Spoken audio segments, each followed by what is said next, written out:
দেখুন আমরা আবার চলে এসেছি সেকেন্ড ভিডিও নিয়ে।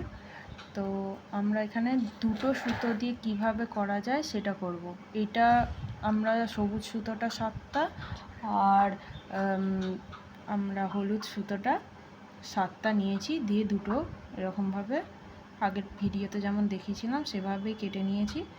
তো এটা আবার এরকমভাবে একটা প্যাঁচ দেব, দিয়ে আমি এটা আগে থেকে আঠা একটু লাগিয়ে রেখেছি, আর আগেও আমি 3টে করেছি। তো দেখুন এভাবে আমি দেখেছি অনেকেই একটা কালারের করে, তো আমি ট্রাই করলাম দুটো কালার দিয়ে। এবার আপনাদের যেরকম পছন্দ সেরকমই কালার দিয়ে করতে পারেন আপনারা।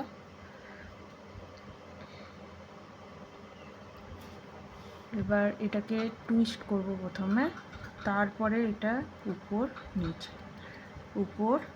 নিচ করব। আগে এটাকে টুইস্ট করব, আমরা এরকমভাবে টুইস্ট করব। দেখুন দেন উপর নিচ করে যাব।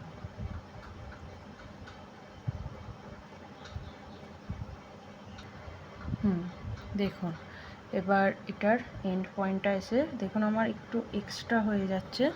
তো আমি করব কি, কাঁচি নিয়ে এখান এক্সট্রাটা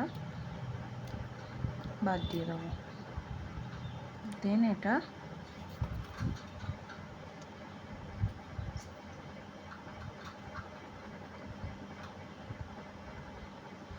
আমরা আঠা দিয়ে সিকিউর করে দেবো। দেখুন, আর আমি উপর থেকেও দিয়ে দেবো আঠাটা একটু, যাতে একটু ভালো করে এটা সিকিউর হতে পারে। তো এটা হচ্ছে আমাদের নিউ কটন বল। আগেরগুলো শুকিয়ে গেছে, তো আমরা একটা আগেরগুলো আমাদের খুলে দেখাচ্ছি। দেখুন স্মল সাইজের করেছি, আর আপনারা যদি বড় করতে চান তো সুতোর প্যাঁচটা একটু বড় করে নেবেন। ঠিক আছে, আজকের ভিডিও ভালো লাগলে শেয়ার করে দিন।